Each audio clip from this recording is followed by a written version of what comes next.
শেখ হাসিনা বা শেখ মুজিবুর রহমানের যে আদর্শ সেটা কি শুধুমাত্র শেখ পরিবারের মধ্যেই লিমিটেড নাকি এটা আরো বিস্তৃত, এবং আসলে কি হওয়া উচিত এক্ষেত্রে? আওয়ামী লীগ, জাতীয় পার্টি এবং 14 দলীয় প্রশ্নে তাদের ভবিষ্যৎ কি হবে, এটা হচ্ছে গণ অভ্যুত্থান এবং বাংলাদেশ দুইয়ের একটা মৌলিক কোশ্চেন, যে আমরা কালেকটিভলি আওয়ামী লীগ কোশ্চেনটাকে কিভাবে হ্যান্ডেল করছি। এবং এটাই হলো ডিসাইড করবে আগামী দিনের বাংলাদেশের চরিত্রটা কিরকম হবে। এবং সেখানে আমি যেটা বারবার বলেছি, যে রাইট রং এবং পার্সোনাল ওপিনিয়নের বাইরে এসে আমাদের একটা কালেকটিভ কনসেনসাসে পৌঁছতে হবে। এখানে গণ অভ্যুত্থানের পক্ষে শক্তি যারা ছিলেন, যে পরাজিত শক্তিদেরকে আমরা কিভাবে হ্যান্ডেল করব, তাদেরকে নিয়ে কি আমরা শুধু পলিটিক্স করব, তাদের নিয়ে শুধু বক্তৃতা বিবৃতি দেব, না আমরা একটা অ্যাকশন প্ল্যানের দিকে যাব।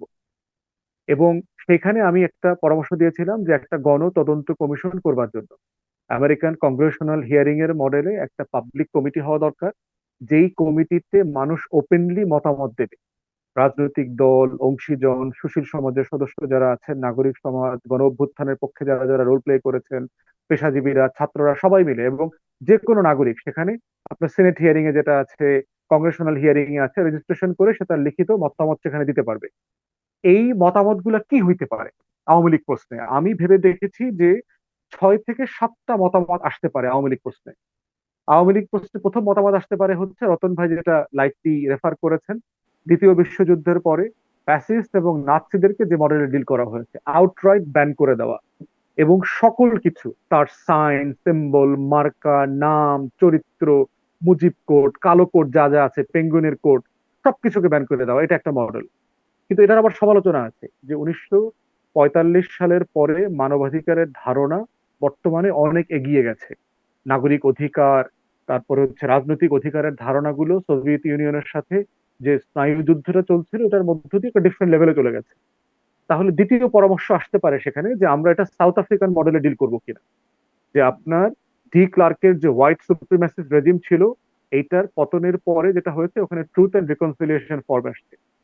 সেটা কি করেছে, যে মেজর ক্রিমিনাল যারা টপ র্যাঙ্কের ক্রিমিনাল এবং বড় বড় অপরাধগুলোর বিচার হয়েছে, বাকিগুলোকে তারা একটা জেনারেল এমনেস্টি, ভৎসনা, তিরস্কার, কর্ষণ, এই ধরনের করে তাদেরকে সেটা তারা ডিল করেছে। তৃতীয় অপশন হতে পারে যে আইসিটিতে যদিও দল আকারে বিচার করবার সুযোগ নাই, যদিও শুরুতে একটা আইন সংশোধন করে সেটা করেছিল, কিন্তু পরবর্তীতে যেটা করেছে যে আহ, আপনার শুধু ব্যক্তির বিচার করা যাবে, তবে দলের ব্যাপারে তারা জাজরা অথবা ট্রাইব্যুনালরা যদি মনে করে সুপারিশ দিতে পারবে, অথবা কোনো যদি মানে ডাইরেকশন থাকে রাষ্ট্রের প্রতি, সেটা তারা দিতে পারবে। তো সেখানে আওয়ামী লীগ প্রশ্ন, মানবতা বিরোধী অপরাধের ট্রাইব্যুনাল যারা আছে, হাসিনা, ওবায়দুল কাদের থেকে শুরু করে পুরো এই গ্যাং লেসপেন্সারের বিচারের পাশাপাশি আওয়ামী লীগ, জাতীয় পার্টি এবং 14 দলের প্রশ্ন তারা মতামত দিতে পারে।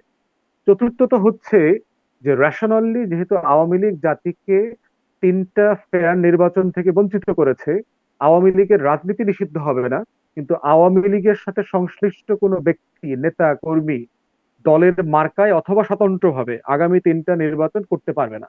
এটা একটা মতামত হইতে পারে। পঞ্চমত হতে পারে যারা 2008 সাল থেকে শুরু করে অথবা 14 সাল থেকে শুরু করে 14, 18 এবং 24-এ নির্বাচন করেছে, এই মানুষগুলোকে আওয়ামী লীগ থেকে, রাজনীতি থেকে নিষিদ্ধ করে দিতে হবে।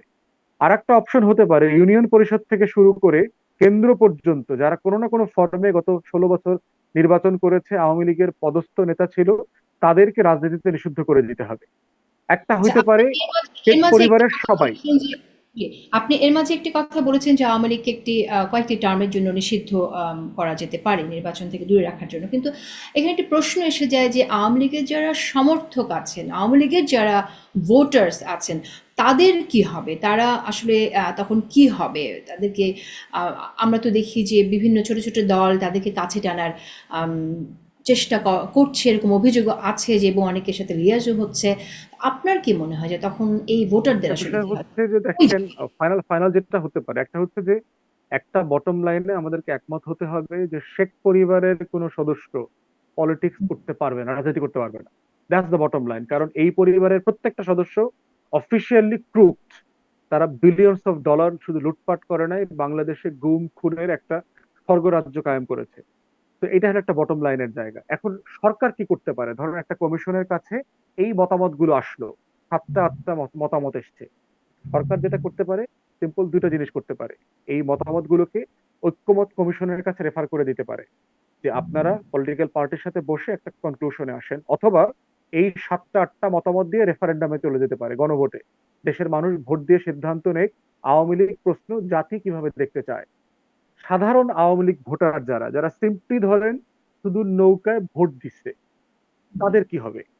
তাদের ভিতরে ধরেন দুইটা জনগোষ্ঠী আছে। একটা জনগোষ্ঠী আছে দেশের একেবারে খেটে খাওয়া মানুষ, যে যখন টাকা দেয়, যে যখন ফুসপানি খাওয়ায়, যে যখন অটো পাঠায়, তখন তার অটোতে চইরা আইসা খায়া দায়া বিরানি বিকাশ নগদে কইরা একটা সেল চপ্পর মাইরা শহরে ঘুরা ঘাইরা চলে যায়।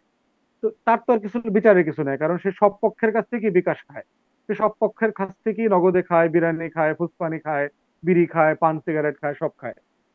দ্বিতীয় একটা অংশ হচ্ছে আওয়ামী লীগের যারা কর্মী কিন্তু ফৌজদারি অপরাধ করে নাই, আওয়ামী লীগের সাথে রাজনীতি করছে, মিছিল মিটিং হয়তো করেছে টরেছে, কিন্তু তার বিরুদ্ধে লুটপাট, গুম, খুন, ফৌজদারি অপরাধের কোনো অভিযোগ নাই। তাদের ব্যাপারে আমি বলেছি একটা তওবা কমিশন করার জন্য।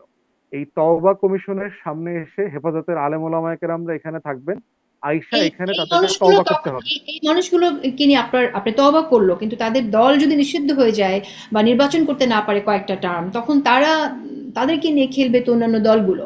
তো তার তো এদেরকে নিয়ে ভোটার আপনার কি নাগরিক হিসাবে তার তো নাগরিকত্ব আপনি রাষ্ট্র বাতিল করতে পারবেন না, সে তো দিন শেষে বাংলাদেশের নাগরিক। সে যদি ফৌজদারি অপরাধ না করে, ভোটের রাজনীতিতে তারা কিভাবে তখন ভূমিকা রাখবে? সেটা তো ডিপেন্ড করতেছে আপনার একেবারে লোকাল ফেনোমেনা।